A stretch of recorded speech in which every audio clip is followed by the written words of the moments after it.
You are listening to ReachMD, XM157, the channel for medical professionals.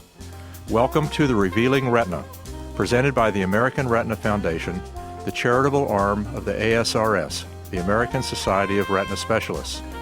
I'm your host, Dr. Roy Levit, chairman of the American Retina Foundation, and joining me today is Dr. David Williams. David is a vitreoretinal surgeon in Minneapolis. He got his MD from Medical University of Ohio. He did his ophthalmology residency in vitreoretinal research and clinical fellowship at the Medical College of Wisconsin. He also has a master's degree in chemical engineering and has an MBA for the past 8 years. He has authored many articles and is currently vice president and program chairman of the ASRS, the American Society of Retina Specialists. Today, we're going to talk about the pharmacologic treatment of wet macular degeneration. Macular degeneration has two forms, dry and wet, and 10% of the dry form progresses to the wet form. David, could you discuss a bit why it's called wet macular degeneration? Sure, Dr. Levit. As you indicated, macular degeneration is divided into two general categories. The first is dry, which essentially is a condition of aging changes affecting the retina. And although the dry macular degeneration can sometimes cause difficulty with vision and cause vision loss, it's relatively uncommon as a cause of severe vision loss. Wet macular degeneration is the category of this disease in which an individual begins to develop the growth of abnormal blood vessels in the space underneath the retina. And this is a pathologic process that leads to progressive damage in the retina, in particular in the area of the retina called the macula, which is where we get our straight central vision from, our reading vision. And these abnormal blood vessels that begin to develop grow progressively. They leak or exude fluid and sometimes blood, and they, if left untreated, will lead to a fibrotic scar that envelops the central portion of the retina in the macula area of the retina, leading to very severe loss of central visual function. Do we know what stimulates these vessels to grow? There's a lot that is not known about the development of wet macular degeneration at this point. It's certainly felt to be a complex, multifactorial process that is very poorly understood at this point. However, over the last 35 or 38 years, much insight has been gained into some of the factors that might lead to pathological neovascularization, not only in the eye, but elsewhere in the human body as well. And there are chemical factors that have been identified that seem to play an integral role in the development of this neovascularization within the eye. What are these chemical factors, Dave?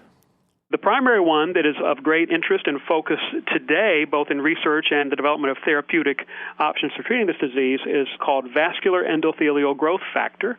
Now, this is a substance that was hypothesized to exist all the way back in 1970 by Dr. Judah Folkman, who was studying the development of cancer and the growth of tumors, and he hypothesized that there was a substance that must exist to stimulate the growth of abnormal blood vessels that allowed tumors to grow. Now, the substance vascular endothelial growth factor was actually isolated in about 1990 by Dr. Napoleon Ferrara at Genentech, and vascular endothelial growth factor has been shown to be upregulated or present in excess amounts in pathological states that include the presence of abnormal blood vessels. It's been shown experimentally to stimulate the growth of abnormal blood vessels, for example, in the cornea. And in the 1990s, this chemical substance that's naturally present in the body became the focus of research to try to find ways to suppress the growth of pathological neovascularization within the eye. There are a lot of factors in the cascade that causes VEGF to form. And I know the pharmacology attacks this cascade in various areas. Could you elaborate on that? Well, VEGF is certainly probably just one factor in a complex process in the development of both normal and pathological blood vessels. There are different isoforms of the VEGF molecule. They're hypothesized to play different roles in various types of neovascularization. In particular, there's a VEGF 164, I believe it is, that was felt to be one of the primary players in the development of pathological neovascularization in wet macular degeneration. One of the early drugs that were used in ophthalmology was a drug called Macugen. How did that play out, and where is that in the current treatment modality? Well, Macugen was actually the very first pharmacological treatment for wet macular degeneration. Macugen was a aptamer called pegaptinib that was developed as a selective VEGF inhibitor, and specifically to inhibit the isoform of VEGF that was thought experimentally to be the primary stimulant of pathological neovascularization in wet macular degeneration. And Macugen went through randomized prospective clinical trials and was shown to be effective compared to placebo in decreasing the severity of vision loss in individuals with wet macular degeneration. Macugen was approved by the FDA for treatment of wet macular degeneration in, would have been right at the end of 2006, I believe, or early 2007. The problem with Macugen is that it didn't really reach the point of completely preventing vision loss. Macugen was shown in clinical trials to decrease the severity of vision loss, although on average people treated with this drug in their clinical trials continued to lose vision to some degree during their period of treatment. They just lost less vision than the natural course of the disease would have otherwise led to. Where are we now? What is being used most commonly now? Well, most commonly, the therapy being used is different anti-VEGF agents today. The one that's primarily being used and is approved by the FDA for treatment of wet macular degeneration is called Lucentis, which is the brand name, or ranibizumab, which is the generic name of the drug. Lucentis was developed by the Genentech Corporation using some of the scientific data developed by Napoleon Ferrara and others at Genentech in the 1990s.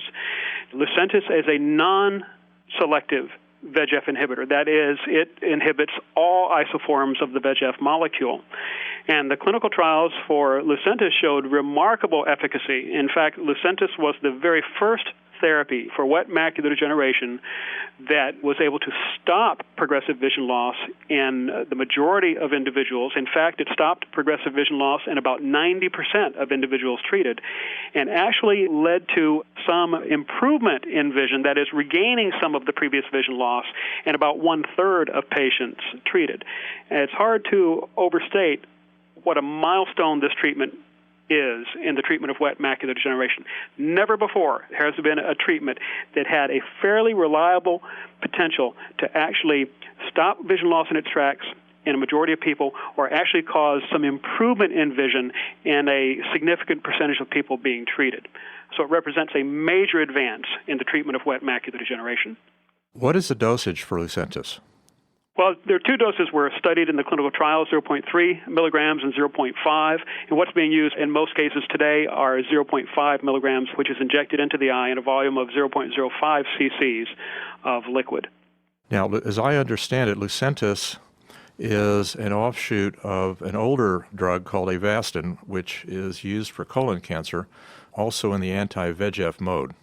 Yes, that's correct, and it's a very interesting story. Avastin is a drug, again, an antibody drug that was developed by Genentech for treatment of cancers, and it's approved by the FDA for treatment of metastatic colon cancer. Again, Avastin is a non-selective VEGF inhibitor and brings us full circle back to Judah Folkman's work in the early 1970s, in which he hypothesized there was some substance that helped to stimulate the growth of blood vessels in tumors, thus facilitating tumor growth. And Avastin is a direct descendant of that hypothesis and proves the hypothesis that a drug can inhibit tumor growth. Now, Avastin is a large molecule. Avastin is a full antibody molecule. And there were theoretical considerations when scientists and Genentech in particular were looking at trying to identify therapies for the eye. It was felt that Avastin was too large of a molecule to work in the eye, that it would not transport across the retina into the subretinal space where this pathological neovascularization in wet macular degeneration occurs. So as a result of that, Avastin was never formally studied in the eye. What Genentech did was develop an entirely new molecule that's actually simply a fragment of the parent molecule of Avastin that was a much smaller molecular size, humanized to decrease the potential for inflammatory responses, which were felt to be significant risks to Avastin, potentially in the eye, and then studied specifically in the eye. But Avastin is used in the eye. Yes, it certainly is. And again, the story is very interesting. In mid-2005, some of the interim results from the clinical trials of Lucentis were reported at the American Society of Retina Specialists meeting in Montreal. And these results were the first disclosure of information that Lucentis could actually stop vision loss in the majority of people and lead to an improvement in vision in about one-third of individuals. And it generated tremendous excitement in the vitreoretinal community. Now, the problem was at that point, it was going to be at least a year before the Lucentis could go through the remainder of the clinical trials and go through the approval process and be approved. So some very innovative individuals actually began to use Avastin in some patients with wet macular degeneration. And in fact, used it initially intravenously, which is the route of administration for cancer, but it was used intravenously in people with wet macular degeneration, and a very positive therapeutic response was seen in that case.